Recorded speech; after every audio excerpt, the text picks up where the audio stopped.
नमस्कार दोस्तों, मैं प्रशांत भाटी जेएसबी कोचिंग सेंटर से आज आपके लिए आरपीएफ एसआई 2019 का पेपर लाए 5/1/2019। तो वीडियो को शेयर करना, चैनल को सब्सक्राइब करना और कमेंट बॉक्स में बताना कि आपसे कितने प्रश्न बनते हैं और ज़्यादा से ज़्यादा वीडियो को शेयर और लाइक करें। तो प्रश्न नंबर 1 देखिए जी, यहाँ पर सवाल आरपीएफ एसआई 2019 का प्रश्न है। यहाँ पर आपसे बोला कि एक व्यक्ति साइकिल से 15 किलोमीटर प्रति घंटे रफ्तार से छात्रावास से कॉलेज को जाता है और 4.5 मिनट की देरी से पहुंचता है। यदि वो 20 किलोमीटर प्रति घंटे रफ्तार से साइकिल चलाता है तो 4.5 मिनट पहले पहुंच जाता है। छात्रावास और कॉलेज के बीच की दूरी बताइए। ऑप्शन दिया आपको 8, 6, 9, 7। तो कैसे करेंगे इसको यहाँ पर? तो कभी भी आपको दो दूरी दी हो और समय दिया हो 2 और आपसे दूरी पूछी तो इसकी शॉर्ट ट्रिक लिखिए। यहाँ पर लिखिए इसकी शॉर्ट ट्रिक यहाँ पर। तो आपको 2 चाल दिए 15, आपको 2 चाल दिए 15 और 20 और 2 समय दिए हों और आपसे पूछे दूरी। तो इसकी शॉर्ट ट्रिक लिखिए यहाँ पर। दूरी निकालने के लिए D बराबर दोनों चालों की गुणा बटे दोनों चालों का अंतर। अगर विपरीत हो, देरी और पहले हो तो समय का योग करना है और बटे 60। तो दोनों चालों गुणा करो यहाँ पर। दोनों चाल दिए, पहली चाल दी आपको 15, दूसरी चाल दी आपकी 20 बटे दोनों चालों का अंतर लो। अंतर कितना आ जाएगा आपका 5 गुणा समय का योग। अगर समय विपरीत हो, देरी पहले हो या पहले देरी हो तो समय को जोड़ेंगे यहाँ पर। 4.5 कितना हो जाएगा 9। अगर समय एक सा हो तो फिर समय को घटाते, अगर पहले होता या तो समय घटाते बटे 60। ठीक है जी। 5 से काट लो यहाँ पर। 5 तिया 15, 20 तिया 60 और 3 से 3 कैंसिल। तो दूरी कितनी आ गई यहाँ पर? दूरी आ गई 9 किलोमीटर प्रति घंटा, 9 किलोमीटर। ये इसका शॉर्ट ट्रिक से है, जहाँ पर 2 चाल दी हों और 2 दूरी दी हों और आपसे 2 चाल दी हों, 2 समय दिया और आपसे दूरी पूछे। शॉर्ट ट्रिक है दोनों चालों गुणा बटे दोनों चालों का अंतर, समय का योग बटे 60। समय का योग करना है जब विपरीत हो, देरी और पहले हो। अगर एक सा हो, समय पहले हो या देरी हो तो घटाएंगे यहाँ पर समय के योग को। प्रश्न नंबर 2 करके बताइए। प्रश्न नंबर 2 देखिए। सारे सवाल ये आरपीएफ एसआई में पूछे गए 5 तारीख में 2019 में। आपसे कहला एक पाई चार्ट दिया हुआ है यहाँ पर। इसमें 2010 और 2011 की बिक्री हज़ार में दी गई। तो 2010 में सभी शाखाओं की बिक्री का औसत हज़ार में ज्ञात कीजिए। यहाँ पर 2010 की बिक्री का औसत हज़ार में ज्ञात कीजिए।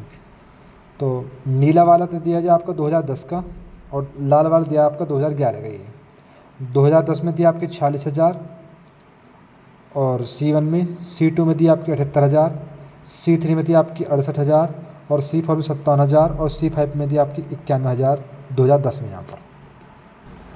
तो इसका औसत निकालना है। तो औसत का सूत्र होता है जो आपका कुल योग बटे कुल संख्या। औसत का सूत्र होता है कुल योग बटे कुल संख्या।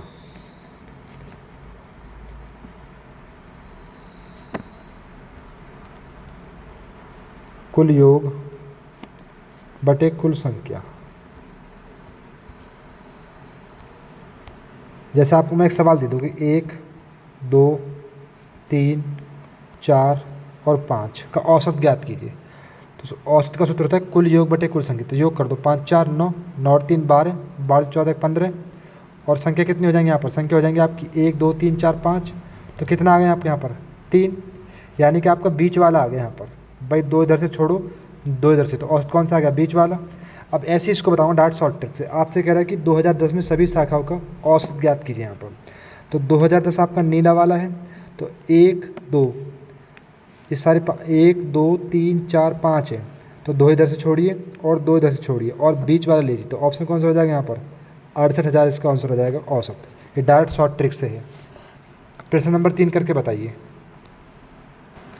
प्रश्न नंबर 3 देखिए। आपसे बोला कि 7600 रुपये की राशि 8% वार्षिक दर से साधन ब्याज पर निवेश की जाती है। यदि 5 साल बाद राशि निकाली गई और कुल राशि की आधी शेयर बाजार में निवेश कर दी गई तो बची हुई राशि रुपये में ज्ञात कीजिए। ऑप्शन दिया आपको 5420, 5220, 5210 और 5320। तो कैसे करेंगे इस सवाल को? तो एक काम करते हैं, आपसे कह रहा है कि भाई एक काम करते हैं, साधन ब्याज का फॉर्मूला लगाते हैं यहाँ पर। मूलधन कितना दिया आपको? 7600, साधन ब्याज बराबर गुणा दर कितनी है आपकी? 8, समय कितना है आपका? 5 बटे 100। ये हो जाएगा आपका 76 गुणा 8 पंजे 40 गुणा कर दो 4 के यहाँ पर 0, 4 से 24 को 4 कहाँ से लगे 2, 4 सत्ते 28 और 2 30, ब्याज बन गया आपका 30 और 20, 3020 ब्याज बन गया यहाँ पर। आपके पास 7600 रुपये थे और 5 साल में बन गया आपके पास 3020 आपका ब्याज बन गया यहाँ पर। टोटल राशि कितनी होगी आपकी 0, 2, 6 और 7 3 10। टोटल राशि होगी आपकी 10,620 5 साल में। अब आपसे कह रहा है कि 5 साल बाद राशि निकाल ली गई, कुल राशि की आधी राशि। तो टोटल राशि कितनी है 10,620 और इसकी आधी कर दो यहाँ पर, 2 की भाग दे दो यहाँ पर, 2 पंजे 10, 2 तिया 6, यहाँ पर मिस प्रिंट कर दी गुणा में, दोबारा देख ले एक बार, यहाँ हमने मिस प्रिंट कर दी, हाँ चेक कर लेते हैं एक बार, यहाँ मिस प्रिंट कर दी हमने, यहाँ देख लेते हैं एक बार भाई। 0, 4 5 को 24 को 4 कहाँ से लगे 2, 4 सत्ते 28 और 30, कितना हो जाएगा यहाँ पर, ये हो जाएगा 30 और 40, 3040 रुपये आ जाएगा आपके यहाँ पर। टोटल रुपये कितने थे आपके यहाँ पर, टोटल रुपये थे आपके 7600 और 3040 आपका बन गया ब्याज। टोटल राशि कितनी होगी आपकी 0, 4, 6 और 7 3 10, ये हो गया टोटल राशि 10,640 5 साल ब्याज समेत। अब आपसे कह रहा है कि यदि इसकी आधी राशि शेयर कर दी यहाँ पर, तो 2 की भाग कर दो आधी के लिए यहाँ पर, 2 पंजे 10, 2 तिया 6, 2 दूनी 4, 5320 राशि शेयर बाजार में लगा दी, तो शेष राशि कितनी बची है आपकी, तो शेष राशि आपकी 5320 ही बचेगी यहाँ पर, विकल्प नंबर डी। प्रश्न नंबर 4 करके बताइए। प्रश्न नंबर 4 देखिए, आपसे कह रहा है कि एक बॉक्स में 3 अलग अलग प्रकार के सिक्के के अनुपात दिए यहाँ पर 3, 5, 7। पुराने सिक्के का मूल्य 1 रुपये, 5 रुपये, 10 रुपये। यदि बॉक्स में रखे सिक्के की कुल कीमत 686 रुपये है, तो 10 रुपये के पुराने सिक्के कुल संख्या ज्ञात कीजिए। ऑप्शन दिए आपको 48, 51, 50, 49। कैसे करेंगे यहाँ पर, तो 3 सिक्के दिए जाए आपको, फर्स्ट, सेकंड और थर्ड। अनुपात में दिए आपको 3, 5 और 7, जिनके मूल्य दिए रुपये में 1 रुपये, 5 रुपये और 10 रुपये। अब वो कह रहा है इनकी कुल कीमत 686 रुपये है।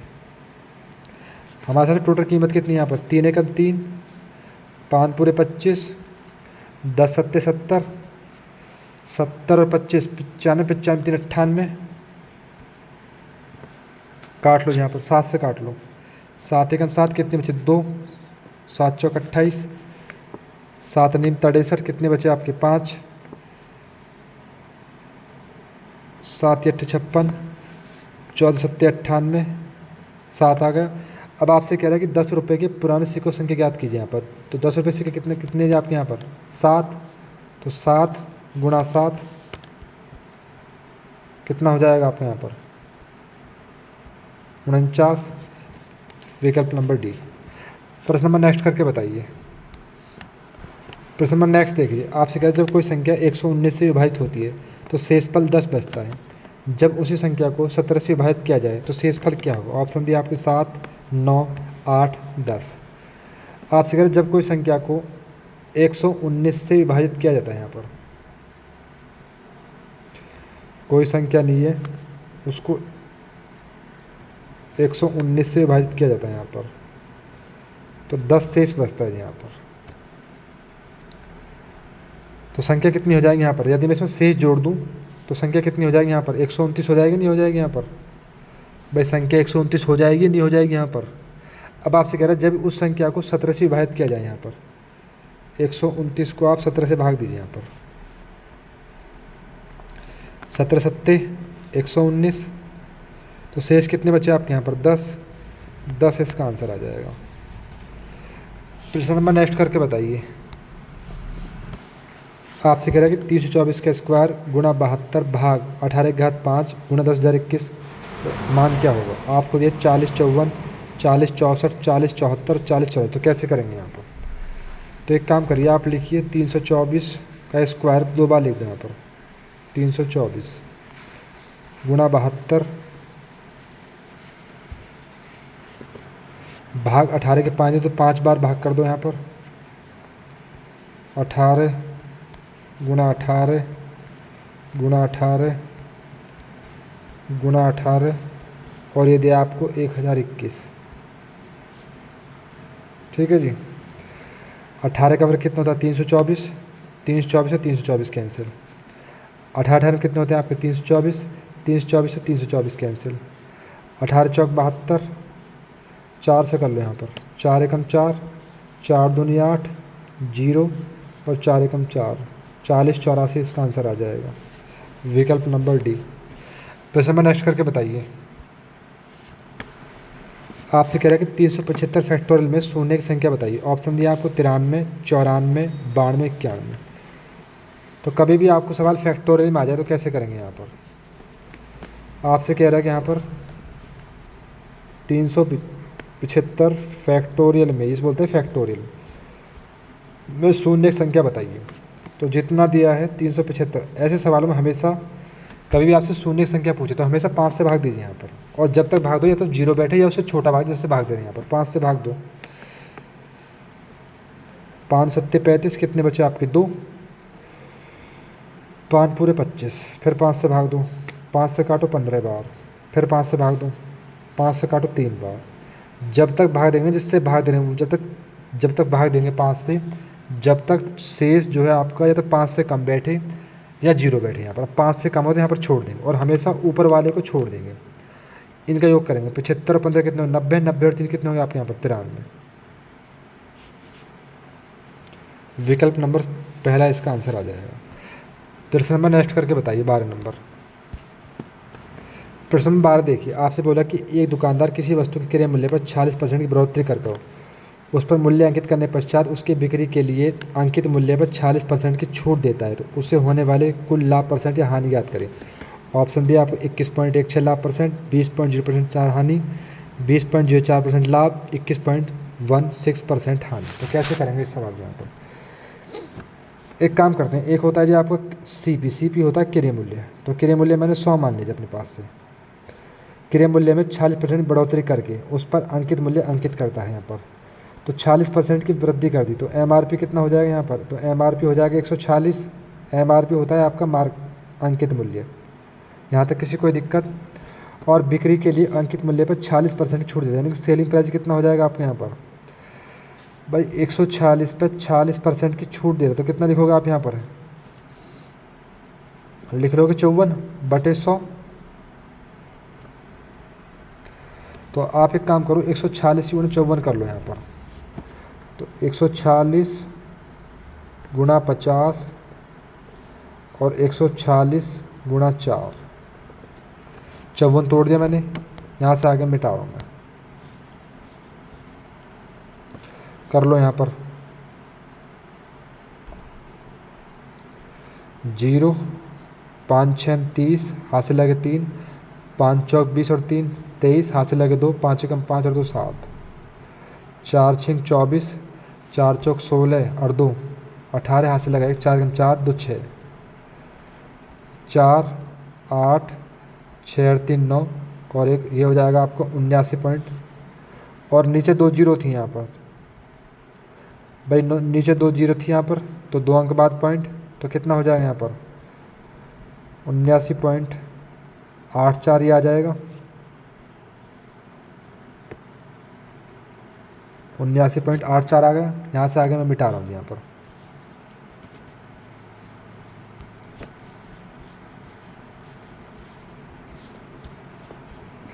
अब बताइए, आपने कोई वस्तु 100 में खरीदी और 79.84 में आपने बेची, तो कितने की हानि यहाँ पर, हानि आपको यहाँ पर 21.16 की, और कहाँ से 100 से, और पूरे लाभ हानि क्रिया पर और 100 से गुणा, तो 100 कैंसिल, तो कितना 21.16% की हानि आ जाएगी यहाँ पर, विकल्प नंबर डी। सवाल शानदार था ये। प्रश्न नंबर नेक्स्ट करके बताइए। प्रश्न नंबर नेक्स्ट देखिए, आपसे बोला कि शीशे के वर्ग के टुकड़े का क्षेत्रफल 1444 सेंटीमीटर स्क्वायर है, जो कि एक मेज के ऊपर रखा गया। मेज और कांच के टुकड़े की धारा के बीच की चौड़ाई 9 सेंटीमीटर, तो मेज की लंबाई कितनी होगी यहाँ पर। 54, 58, 52, 56। तो शीशे के वर्ग का क्षेत्रफल दिया जाए आपको 1444। तो वर्ग का क्षेत्रफल होता है जी आपका, वर्ग का क्षेत्रफल होता है आपका भुजा का स्क्वायर, भुजा का स्क्वायर, या लिख सकते हो इसको आप या ए स्क्वायर, भुजा को ए मानो, चलो ए स्क्वायर, भुजा मैंने ए मान ली। ये कितना दिया जाए आपका 1144 बराबर ए स्क्वायर, ये बराबर आ जाएगा अंडर रूट 1144। अब ये निकालो किसका वर्गमूल है यहाँ पर, यहाँ से आगे मिटा देता हूँ यहाँ पर। तो अंडर रूट 1144। तो देखो कैसे निकालते हैं वर्गमूल, वर्गमूल कैसे निकालते हैं, हमेशा दो का जोड़ा बनाएंगे, जोड़ा बनाइए पीछे से यहाँ पर, यही। अब भाग दो यहाँ पर, ये 3 बार चला जाएगा यहाँ पर, 3 3 9, ज़्यादा नहीं हो जानी चाहिए। अगर 4 की करो तो 4 चौक 16, ज़्यादा हो जाएगा तो 9 आ गया। उसके बाद इनको जोड़ी यहाँ पर, 3 और 3 6, हम निकाल लें वर्गमूल। अब जोड़ा उतरता है आपके यहाँ पर, जोड़ा उतर गया 944। कितनी बार जाएगा, जाएगा लगभग 8 बार, 8 बार चेक कर लो। तो 8 बट्टू 64, हासिल लगे 6,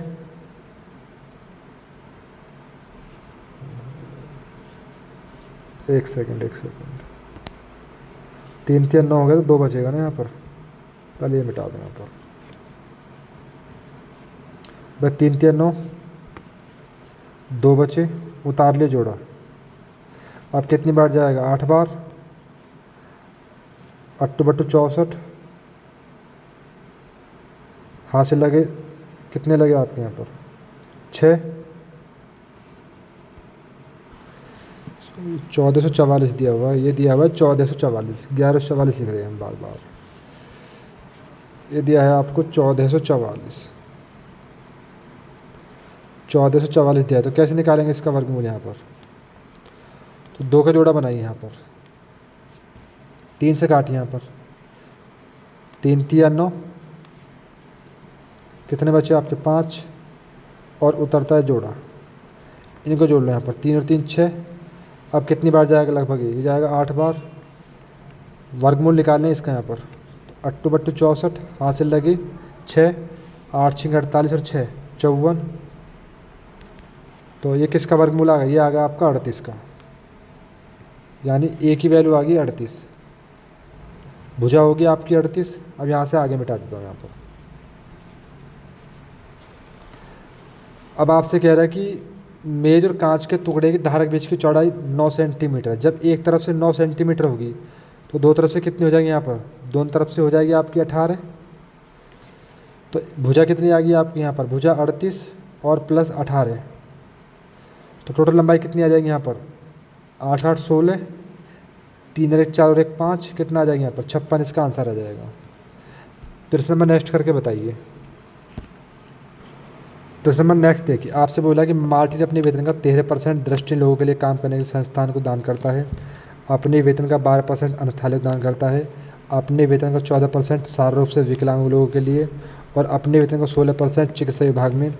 वेतन की बची हुई राशि 42,750 मासिक खर्च के लिए बैंक में जमा करता है। तो अनाथालय में दान की राशि पता करें। ऑप्शन दिए आपको 14,400, 13,400, 11,400, 12,000। तो कैसे करेंगे सवाल में यहाँ पर, एक काम करते हैं, टोटल परसेंटेज जो जोड़ते हैं उसने कितने खर्च करें यहाँ पर। पहले कर रखे लिए उसने 13% खर्च, फिर करे उसने यहाँ पर 12% खर्च, फिर कर लिया उसने 14% खर्च, फिर कर लिया उसने यहाँ पर 16% खर्च। टोटल जोड़ लो कितने, 6 4 10, 10 2 12, 12 3 15, 1 2 3 4 और 1 5, उसने कर दिया टोटल 55% खर्च। ये उसने खर्च कर दिए, उसने खर्च कर दिए वे। तो बचे कितने यहाँ पर भाई, टोटल 100% होती है यहाँ पर, 100 में से आपने खर्च कर दिए 55%, तो बचे कितने आपके, ये बचेंगे आपके 45%। वो कह रहा है कि इतनी राशि बचती है 42,750, वो कह रहा है कि राशि बचती है 42,750। हम कह रहे हैं कि 45% बचती है यहाँ पर। अब यहाँ से आगे चलते हैं, यहाँ से आगे मिटा दूँ।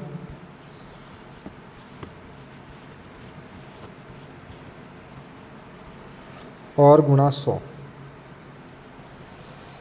अब एक काम करते हैं, 5 से काट लो या 9 से काट लो। 9 पंजे 45, 9 से काटो, 9 चौक 36, कितने बचे आपके 6, 67 हो गया आपके यहाँ पर। 9 सत्ते 63, 9 सत्ते 63, 9 सत्ते 63, कितने बचे आपके 4, 9 पंजे 45 और एक 0। 5 से काट लो इसको, 5 नाम 45, 2 बचे, 5 पूरे 25, यानी कि टोटल वेतन आ गया आपका 95,000। टोटल वेतन आ गया आपका 95,000। यहाँ तक किसी को डाउट?